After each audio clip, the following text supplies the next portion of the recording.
Congrats. और आज के वीडियो में हम डिस्कस करेंगे इस पूरे वीक के important current affairs. I know guys you are missing your Mayur sir, लेकिन क्योंकि अभी मयूर सर प्रेजेंट नहीं है due to some reason, I will be taking the session for your current affairs for October 2023। Time waste नहीं करते हुए start करेंगे with the most important events of this week, which includes एक बहुत ही prestigious award जो है वो present किया गया है। जी हाँ, Dada Saheb Phalke award. So question यहाँ पे है कि Dada Saheb Phalke lifetime achievement award recently किसको कन्फर किया गया है, किस एक्टर को कन्फर किया गया है? So it has been conferred to Waheeda Rehman. तो यहाँ पे आप देख सकते हैं, she is a very famous actress. नाम से शायद नहीं जानते होगे, लेकिन फेस से आप इग्नोर नहीं कर सकते। तो ये है वाहिदा रहमान, जिनको मिला है रिसेंटली दादा Saheb Phalke award. Okay, alright, चलो नेक्स्ट क्वेश्चन। सॉरी, दादा साहेब फाल्के अवार्ड के बारे में थोड़ी सी जानकारी लेते हैं। देखो, दादा साहेब फाल्के अवार्ड की अगर हम बात करें तो इंडियन सिनेमा में दिया जाने वाला ये सबसे ज्यादा प्रेस्टिजियस, इनफैक्ट आप कह सकते हो कि एक लौता ऐसा अवार्ड है जो कि इंडियन सिनेमा में मेनली दिया जाता है by the government of India. Okay, so government of India के द्वारा ये दिया जाता है इन मेमोरी ऑफ दादा साहिब।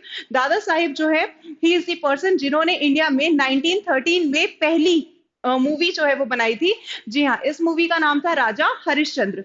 ये एक साइलेंट मूवी थी जो कि पहली बार इंडिया में प्रेजेंट की गई थी। ओके, 1913 में।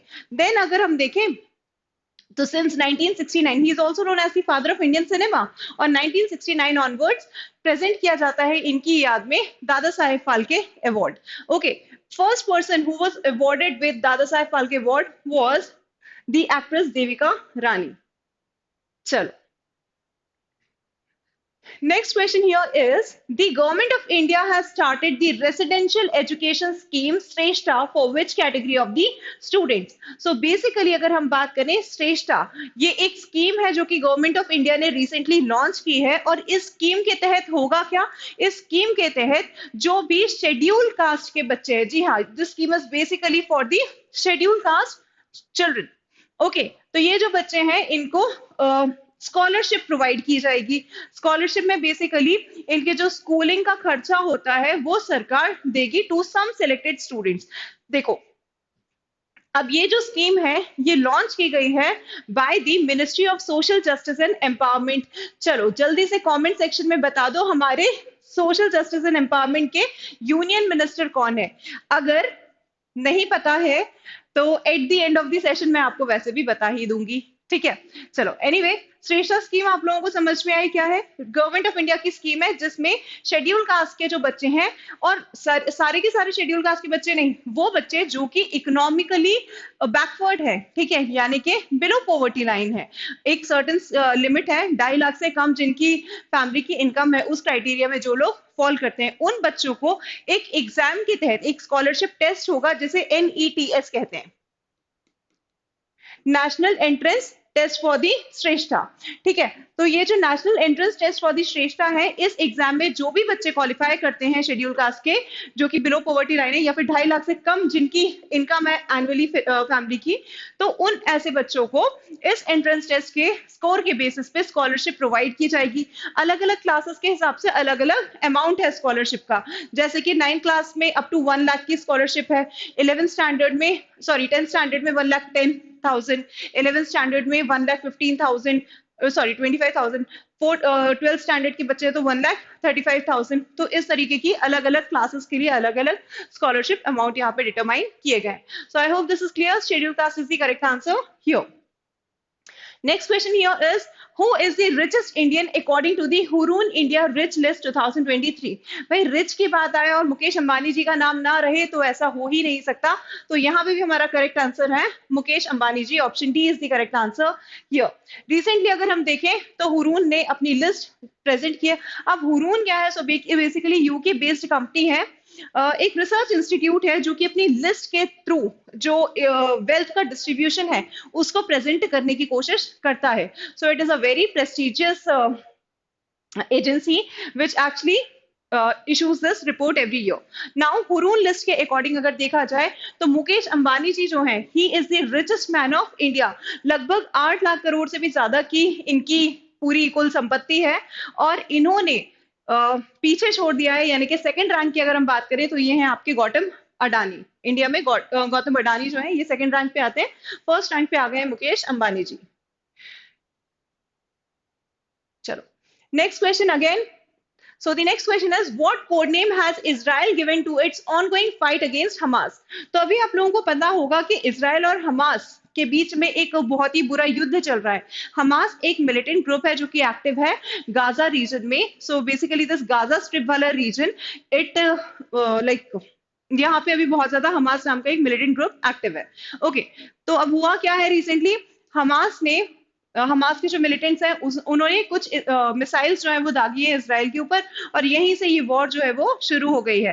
तो यहाँ पे रिटेलिएट करते हुए इसराइल भी अपना पूरा एग्रेशन शो कर रहा है, और जो हमारा इसराइल है उसने इस ऑपरेशन को अगेंस्ट दी हमास नाम दिया है operation iron sword. Option C is the correct answer here. अब गाजा के बारे में हम सोचते हैं भाई ये गाजा आखिर है कहाँ, कैसा है, क्या है। तो यहाँ पे आप देख सकते हो, ये है मैप। यहाँ आप देख सकते हो कि किस तरीके से इजिप्ट जो है वो भी मेडिटेरियन सी के बॉर्डर पे है, और जो इसराइल है वो भी मेडिटेरियन सी के ही बॉर्डर पे है। तो यहाँ पे आप देखोगे कि इसराइल से, सॉरी, इजिप्ट का ये जो नॉर्थ ईस्टर्न क्रिंज है ये आपको जो देखने के लिए मिल रहा है, this is the Gaza strip. Gaza strip, इसी को गाजा स्ट्रिप कहा जाता है। तो गाजा स्ट्रिप जो है ये सराउंडेड है बाय द इजराइल, ठीक है। यहाँ पे ये सराउंडेड है बाय द इजिप्ट, और यहाँ पे आप देख सकते हो लोकेटेड है आपका Mediterranean sea. So this is the thin strip which is known as the Gaza strip. यहाँ पे हमास के लोगों ने अपना कंट्रोल जो है वो करके रखा हुआ है, और यही हमास के लोग अगेंस्ट इसराइल अभी वॉर लॉन्च किए थे, और यहाँ पे इसराइल ने फुल एग्रेशन में रिटेलिएट किया है। एक और बहुत इंपॉर्टेंट ऑपरेशन है जो कि न्यूज में है, ये है आपका operation Ajay. Operation Ajay, so operation ajay is basically a operation that is launched by indian government, जहां पे हम इसराइल में ऑब्वियसली वॉर हो रहा है, तो इस टाइम पे यहाँ पे जितने भी इंडियंस हैं उनको इवैक्यूएट तो करके आएंगे ना। तो इंडियंस दुनिया में जहां पे भी हो, हमारे देश की सेना हमें बचाने के लिए जरूर आती है, ठीक है। So we are safe in each and every part of the world, क्योंकि ऐसे एग्जाम्पल्स हमने हर टाइम पे देखे हैं, ठीक है। इस टाइम पे अगर हम देखें तो ऑपरेशन अजय लॉन्च किया गया है, जहां से हम क्या करने वाले हैं, जो इंडियंस इंडियंस हैं इन इसराइल, उनको हम इवैक्यूएट करके ला रहे हैं। चलो, next question here is, who has been awarded the Nobel Prize in Economics for this year? भाई नोबल प्राइज जो है वो अनाउंस हो चुके हैं। आप लोगों को पता होगा कि हर साल अक्टूबर में नोबल प्राइज अनाउंस किए जाते हैं, और इसके बाद में 10th of December the death anniversary of Alfred Nobel जो है उस दिन इनको प्रेजेंट किया जाता है, ठीक है। सो इस साल अगर हम बात करें इकोनॉमिक्स में जो नोबल प्राइज है ये किसको दिया गया है, तो ये दिया गया है क्लॉडिया गोल्डन को। सो क्लॉडिया गोल्डन, इन्होंने बहुत ज्यादा काम किया है बेसिकली लेबर मार्केट में जो जेंडर गैप है उसके ऊपर इनकी जो रिसर्च है उसके लिए इनको दिया गया है नोबेल प्राइज इन इकोनॉमिक्स। अब जेंडर गैप क्या है, यहाँ पे अगर आप देखोगे तो मेल्स को हमेशा ज्यादा पे किया जाता है when compare to the females, और यही चीज कहलाती है आपका जेंडर गैप, जेंडर बायस। और इसी के ऊपर लेबर मार्केट में जो हर एक फील्ड में हमें जेंडर गैप देखने के लिए मिलता है, weather it is wealth, whether any kind of facilities, any kind of income, उसमें ये जो गैप देखने के लिए मिलता है between the mails and the females, ठीक है। एक सेम जॉब है लेकिन उसमें एक मेल जो है he will be paid high when compare to the female. तो ये जो गैप है ये बहुत ज्यादा है हर एक फील्ड में, और इसको बहुत अच्छे से एक्सपोज किया है क्लॉडिया ने, and for that she has been awarded the Nobel prize in economics. Nobel prize की कहानी कुछ हम समझ लेते हैं। देखो, नोबेल प्राइज की अगर हम बात करें तो एल्फ्रेड नोबेल जो अपने पीछे इतनी सारी वेल्थ छोड़ के गए थे, 1895 में इन्होंने अपनी फाइनल विल जो है उस पर साइन किया था, जिसमें इन्होंने बताया कि इनकी जितनी भी संपत्ति है उससे जो भी इन्वेस्टमेंट्स होंगी उसका जो भी रिटर्न आएगा उससे ये नोबेल प्राइज जो है वो दिया जाए इनके नाम पे। तो सिंस 1901 नोबेल प्राइज जो है वो प्रेजेंट किए जाते हैं, एंड पहले नोबेल प्राइज 1901 में प्रेजेंट किए गए थे। बेसिकली इनिशियली जब इनको इंट्रोड्यूस किया गया था तो ये 5 फील्ड्स में प्रेजेंट किए जाते थे, which includes your peace, physiology that is medicine, chemistry,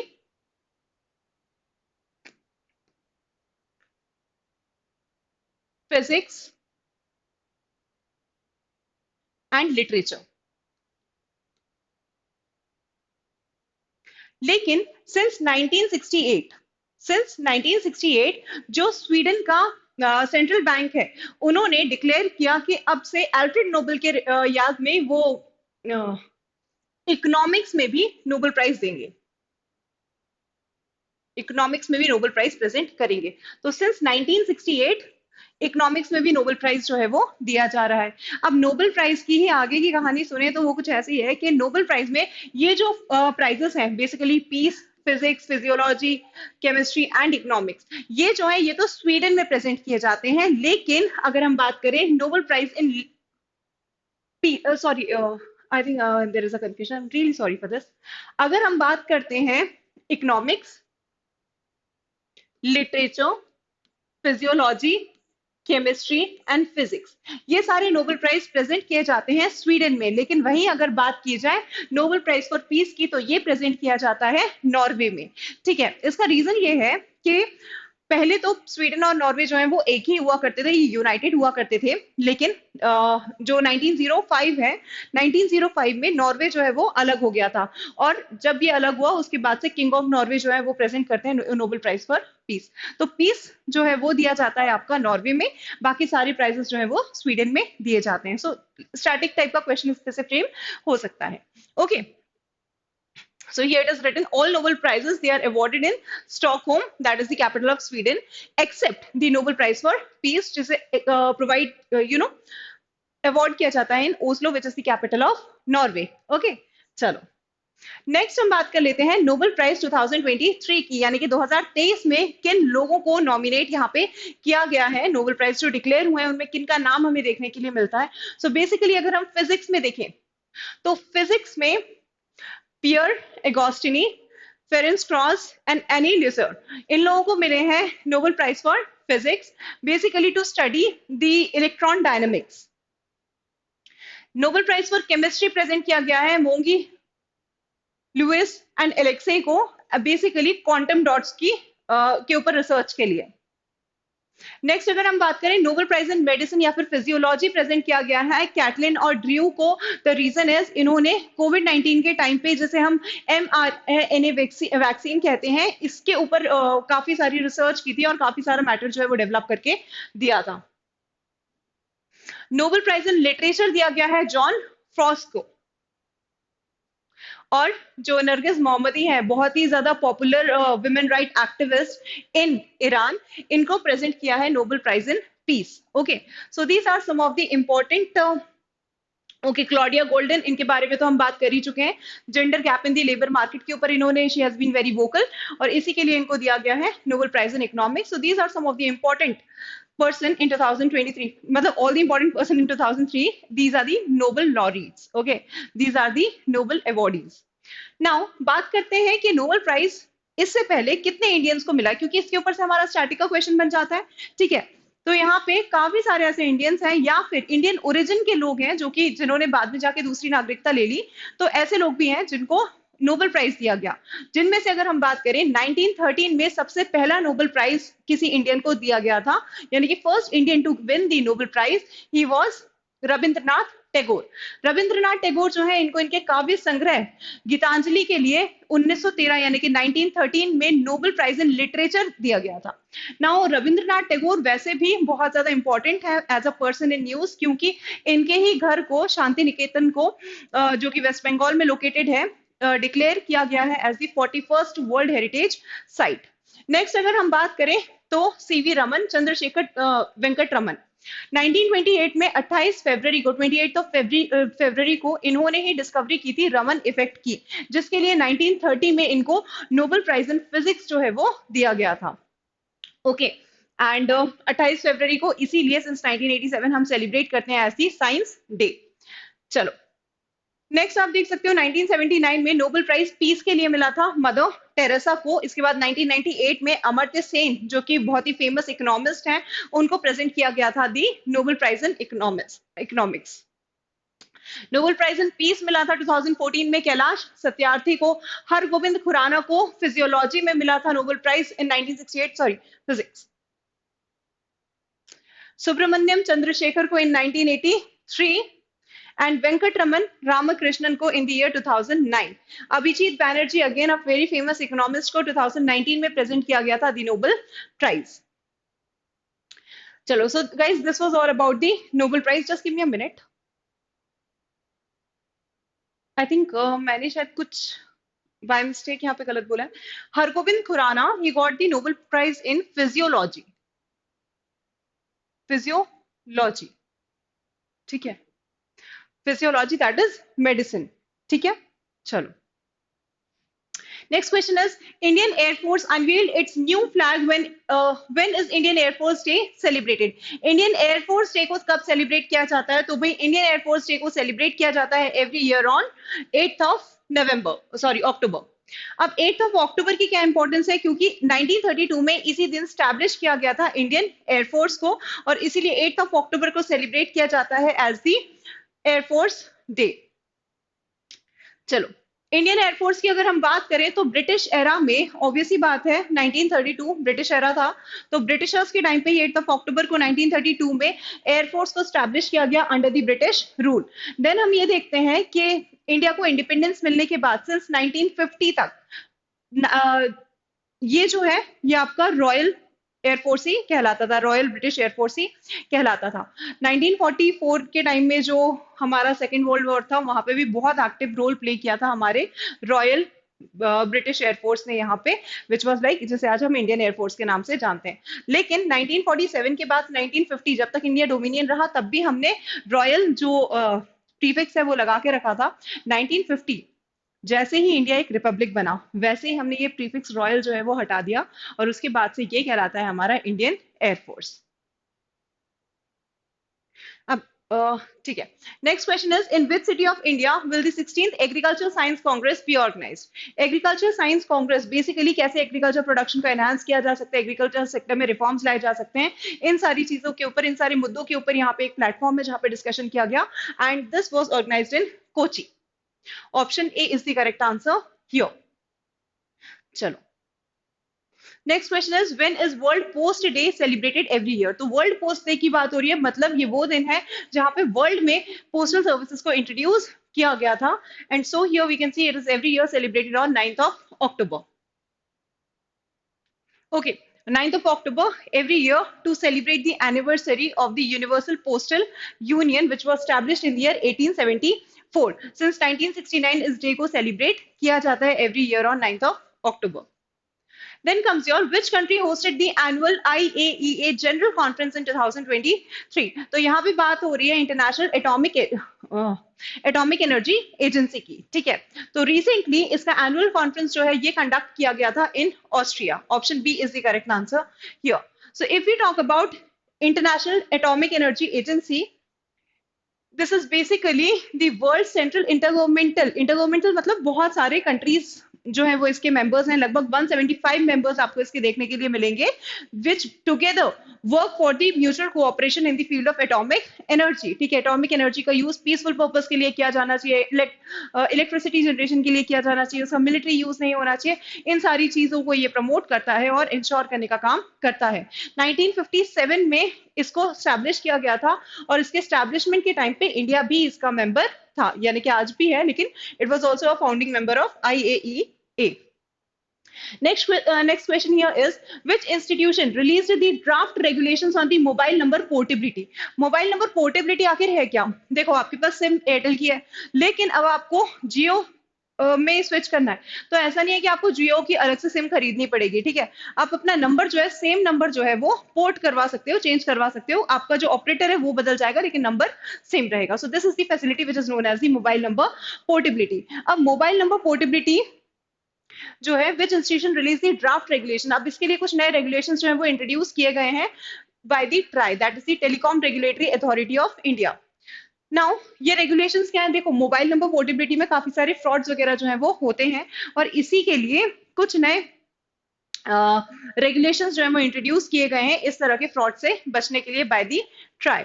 now यहाँ पे अगर हम बात करें telecom regulatory authority of India की। तो 1997 में इसको स्टैब्लिश किया गया था basically for the purpose of regulating the entire telecom sector, क्योंकि हमें पता है 1991 के बाद से फॉरेन कंपनीज में भी इंडिया आना शुरू कर दिया था और उसके बाद से तो टेलीकॉम सेक्टर बहुत ज्यादा बूम पे आने लग गया। So in 1997 we actually establish the telecom regulatory authority of India as it is a statutory body, ठीक है, क्योंकि इसे telecom regulatory authority of India act के तहत स्टैब्लिश किया गया था in the year 1997 to operate the telecom sector of India. All right. Next question here is, who is called the father of green revolution in India? Green revolution क्या होता है? Green revolution basically agriculture productivity को increase करने के लिए, देखो world level पे population बढ़ती जा रही है लेकिन उतनी प्रोडक्टिविटी नहीं हो रही है। सो एग्रीकल्चर प्रोडक्टिविटी को एनहांस करने के लिए यहाँ पे जेनेटिकली मॉडिफाइड सीड्स का यूज किया गया, फर्टिलाइजर्स का यूज किया गया, बेटर इरिगेशन फैसिलिटीज का यूज किया गया एंड ओवरऑल यील्ड को इंक्रीज किया गया। ठीक है, वर्ल्ड लेवल पे इस तरह के सिस्टम को, इस एडवांस टेक्नोलॉजी को इंट्रोड्यूस करने वाले थे डॉक्टर नॉर्मन बारलॉग। और इन्हीं की तर्ज पे हम देखते हैं कि 1966 के टाइम जब इंडिया में बहुत ज्यादा प्रोडक्टिविटी कम हो गई थी, बहुत सारे रीजंस थे, जब ब्रिटिशर्स इंडिया छोड़ के गए तो कमर्शलाइज कर गए थे पूरे एग्रीकल्चर को, पॉपुलेशन बढ़ रही थी, प्रोडक्टिविटी हो नहीं रही थी, तो ऐसे केस में इंडिया ने इंट्रोड्यूस किया ग्रीन रेवोल्यूशन। और इस ग्रीन रेवोल्यूशन के तहत हमने फिलीपींस से राइस के सीड्स लिए, जेनेटिकली मॉडिफाइड सीड्स लिए, मेक्सिको से वीट के जेनेटिकली मॉडिफाइड सीड्स लिए और इसको हमने high technology, fertilisers, irrigation facilities सबके साथ में इंट्रोड्यूस किया in the dry areas of Punjab, Haryana and the western Uttar Pradesh. और इसके तहत हम देखते हैं productivity, it was like agriculture sector revolutionise हो गया, इतनी ज्यादा प्रोडक्टिविटी, इतना अच्छा रिजल्ट हमें इसका देखने के लिए मिला था। और इसके बाद ही हम ये देखते हैं कि सबसे ज्यादा इसका असर जो हुआ था ना वो वीट पे हुआ था, सबसे ज्यादा प्रोडक्टिविटी वीट की बढ़ी थी। ऑल्दो वीट और राइस दोनों इंट्रोड्यूस किए थे लेकिन सबसे ज्यादा इसका प्रोडक्शन वीट में देखा गया और ये बहुत ही सक्सेसफुल रहा था in the Punjab, Haryana and the western Uttar Pradesh region. Okay, तो यही पूरा जो है ये आपका कहलाता है ग्रीन रेवोल्यूशन। इसको इंट्रोड्यूस किया था इंडिया में, बेसिकली इंप्लीमेंटेशन इसका करवाया था डॉक्टर MS स्वामीनाथन ने and he is rightly said as the father of green revolution in India. Option B is the correct answer here. लेकिन ये न्यूज में इसलिए है क्योंकि unfortunately guys we have lost such a legend, ठीक है, तो recently he has passed away and that is why this, like, he is a very important person in news for your exam actually. Next question है, ISRO's flight test vehicle abort mission 1 is a crucial test for which mission? So basically this is a test vehicle जो कि है आपके mission Gaganyaan के लिए। Option D is the correct answer here. Chandrayaan के बाद गगनयान, ठीक है, गगनयान इंडिया का एक बहुत ही एम्बिशियस मिशन है जिसको इसरो रियलिटी बना के जरूर रहेगा। सक्सेसफुली हम लॉन्च करेंगे गगनयान, जहां पे हम लोगों को, इंसानों को पहली बार स्पेस में भेजेंगे। जी हाँ, अभी तक ऐसा करने में इंडिया कामयाब नहीं हुआ है। कामयाब क्या, अभी हमने ऐसा कुछ अटेम्प्ट किया नहीं है, लेकिन इंडिया खुद से this is going to be a manned trip, है ना, लगभग 5 से 7 दिन के लिए जो ह्यूमंस हैं उनको स्पेस में भेजा जाएगा। So this is the Gaganyaan mission which we are preparing. 2023 के एंड में इसका फर्स्ट टेस्ट लॉन्च करने के लिए हम फर्स्ट फ्लाइट जो है वो लॉन्च करने के लिए we are ready, but let's see what happens, there is no update as of now. Total इसमें अगर हम देखें तो 3 इंपॉर्टेंट फ्लाइट्स होंगे जिसमें से 2 अनमैन्ड होंगे, यानी कि 2 फ्लाइट्स भेजे जाएंगे जिसमें ह्यूमंस नहीं होंगे, लेकिन तीसरे वाले में फिर ह्यूमंस भेजे जाएंगे। पहले में कहा जा रहा है कि हम यहाँ पे कुछ रोबोट्स जो हैं उनको भेजेंगे to test that whether it is safe और not, okay, and to get the external feedback. So यहाँ पे this is all for Gaganyaan. Option D is the correct answer here. ये इसरो का मिशन होगा। इसरो की बात करें, इंडियन स्पेस रिसर्च ऑर्गेनाइजेशन 1969 में स्टैब्लिश किया गया था और इसके हेडक्वार्टर्स कहाँ पे हैं? बेंगलुरु।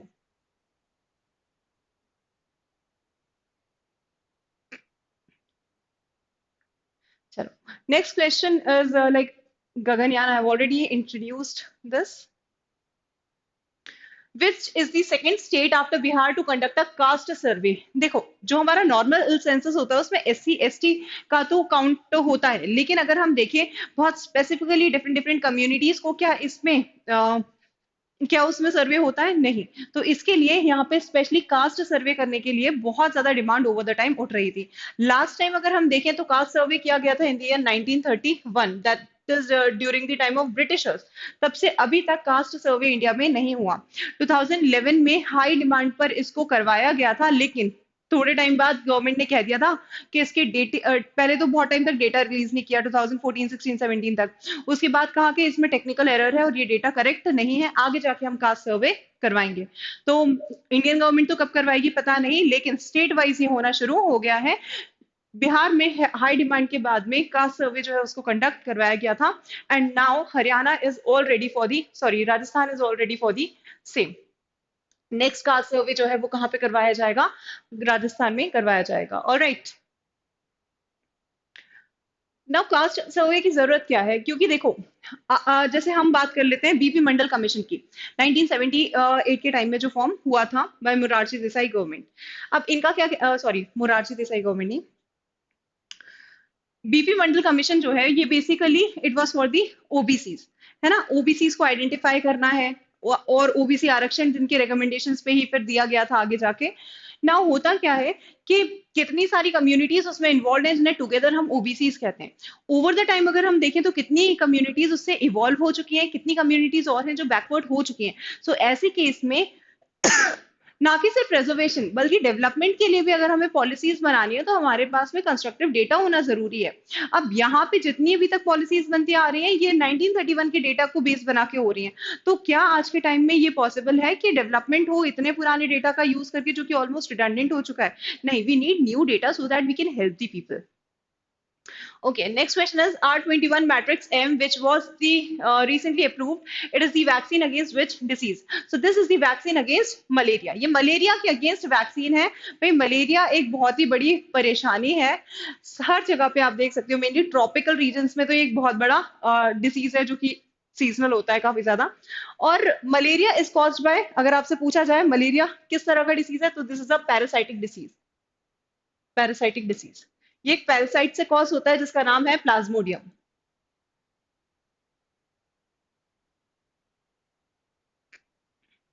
चलो, so recently this vaccine has been approved and by WHO, और इसी के लिए ये न्यूज में है। नेक्स्ट क्वेश्चन है statue of equality, the largest statue of B R Ambedkar ji outside India is to be unveiled in which country? So statue of equality की अगर हम बात करें, स्टैचू ऑफ यूनिटी तो हमारा बिगेस्ट स्टैचू है।